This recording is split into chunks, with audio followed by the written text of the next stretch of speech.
হাফেজ সুজন শাহ সাইদির আগমন, সুন্নি নেতার আগমন, মাহফিল কমিটির পক্ষ থেকে, এলাকাবাসীর পক্ষ থেকে, জালালি হুজুরের পক্ষ থেকে, রেজবি বাবার পক্ষ থেকে সবাই আলহামদুলিল্লাহ বলেন।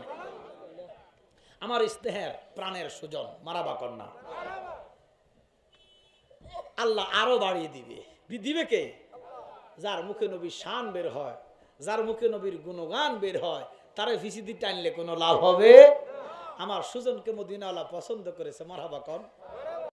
পরিবেশ বড়ই মারাত্মক যে ছিল তোমার পরিবেশ, নবীর ছোঁয়া লেগে তুমি সোনার মদিনা, নবীর ছোঁয়া লেগে তুমি সোনার মদিনা।